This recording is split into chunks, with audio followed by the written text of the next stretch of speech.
Ladies and gentlemen, boys and girls, night owls and insomniacs, welcome back to the darkest hour on the airwaves. This is Silas, the deranged Garaynj, your humble host of the Noir and Horror Power Hour, broadcasting from between time and space, from the depths of the Wyrding well.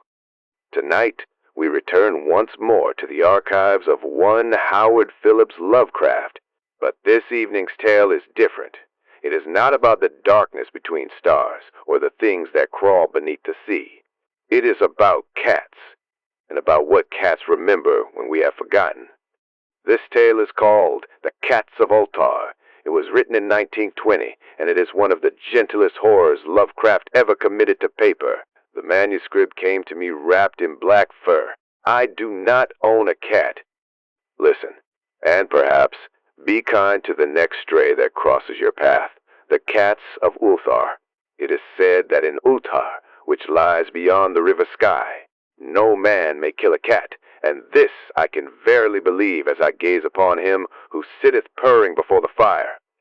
For the cat is cryptic, and close to strange things which men cannot see. He is the soul of antique Egyptus, and bearer of tales from forgotten cities in Meroe and Ophir. He is the kin of the jungle's lords, and heir to the secrets of hoary and sinister Africa. The Sphinx is his cousin, and he speaks her language, but he is more ancient than the Sphinx, and remembers that which she had forgotten. In Ulthar, before ever the burgesses forbade the killing of cats, there dwelt an old Cotter and his wife, who delighted to trap and slay the cats of their neighbors. Why they did this I know not, save that many hate the voice of the cat in the night, and take it ill that cats should run stealthily about yards and gardens at twilight. But whatever the reason, this old man and woman took pleasure in trapping and slaying every cat which came near to their hovel, and from some of the sounds heard after dark, many villagers fancied that the manner of slaying was exceedingly peculiar. But the villagers did not discuss such things with the old man and his wife, because of the habitual expression on the withered faces of the two, and because their cottage was so small and so darkly hidden under spreading oaks at the back of a neglected yard.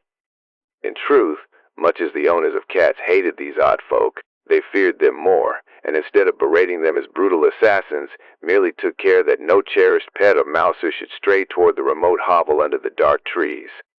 When through some unavoidable oversight a cat was missed, and sounds heard after dark, the loser would lament impotently, or console himself by thanking fate that it was not one of his children who had thus vanished.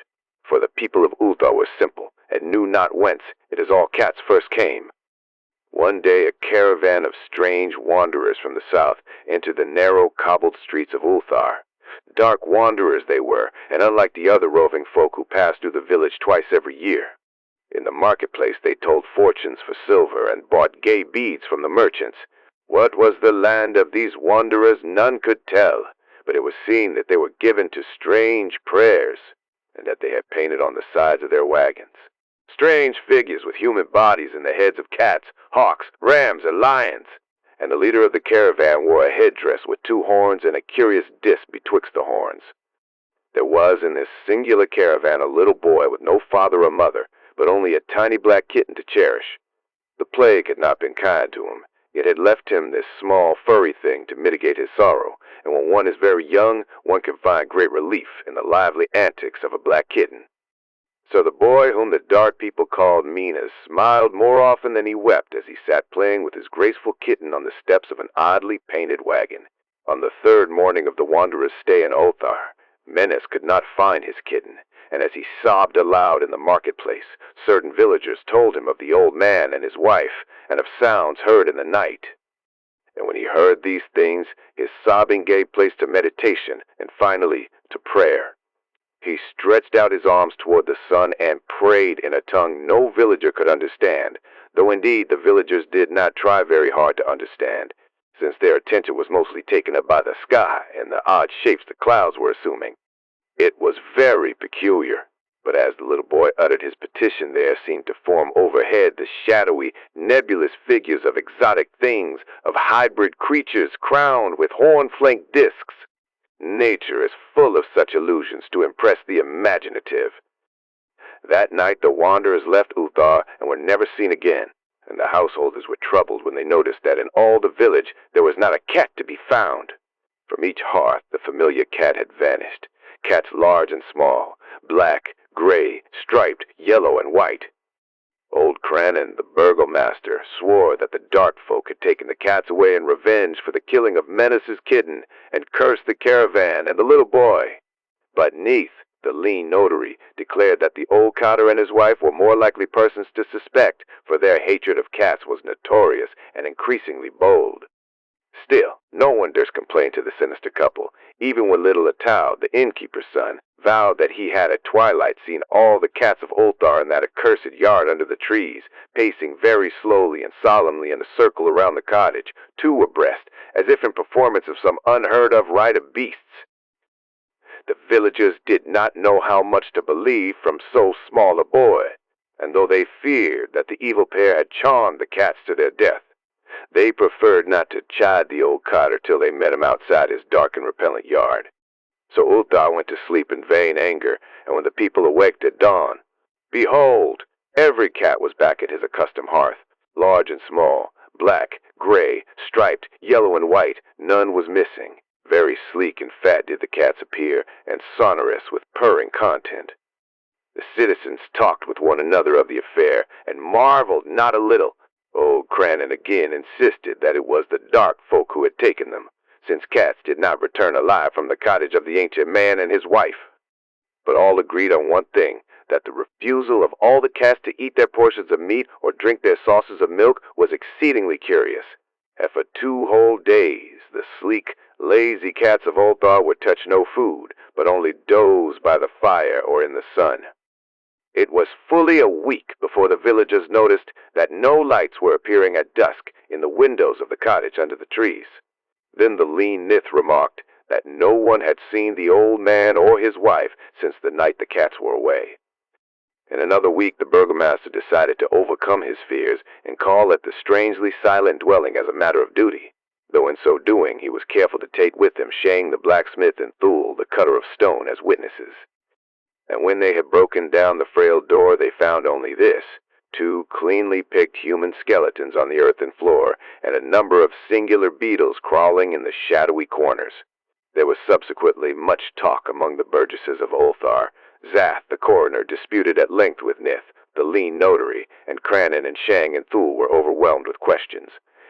Even little Atau, the innkeeper's son, was closely questioned and given a sweetmeat as reward. They talked of the old Cotter and his wife, of the caravan of dark wanderers, of small Means and his black kitten, of the prayer of Means, and of the Skai during that prayer, of the doings of the cats on the night the caravan left, and of what was later found in the cottage under the dark trees in the repellent yard. And in the end the burgesses passed that remarkable law which is told of by traders in Hathig, and discussed by travelers in Near, namely that in Ulthar no man may kill a cat. That was The Cats of Ulthar, by Howard Phillips Lovecraft, 1920. A boy lost his kitten, and so a law was written, not by men, not by gods, by the cats themselves who remembered what they are, and reminded a village what happens when you forget. And now, a word from our benefactors. The benefactors did not choose this episode. The benefactors were chosen by a committee. The committee had yellow eyes and communicated through purring. The paperwork arrived shredded, but the intent was clear. You know the old saying, curiosity killed the cat, but have you ever stopped to wonder who told you that? Who wanted you to stop asking questions? And what happened to the curiosity after the cat was done with it? Curiosity chews. From Grandfather Gorham's grotesque confections, they come in small paper bags, sealed with a paw print that wasn't stamped. It was pressed by something warm, something that left no other prints on the counter, though the goblins swear they heard purring. The chews themselves are shaped like mice. Tiny, soft, chewy mice with little candy tails that curl.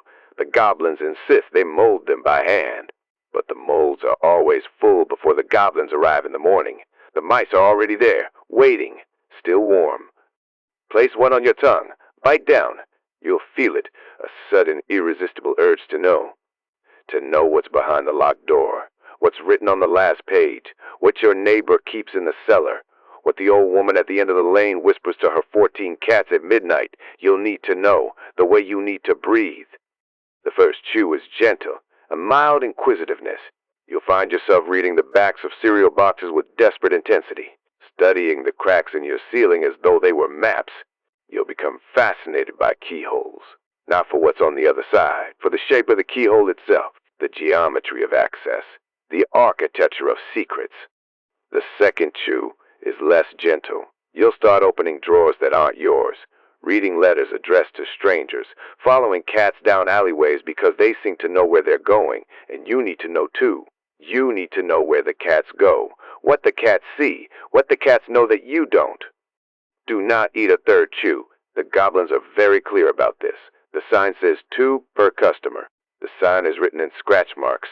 Do not eat a third chew because after the third chew, you will know things. Things that were none of your business. Things that were carefully hidden by people who hid them for very good reasons. Things that cats know, and cats know everything, and everything is too much for a person.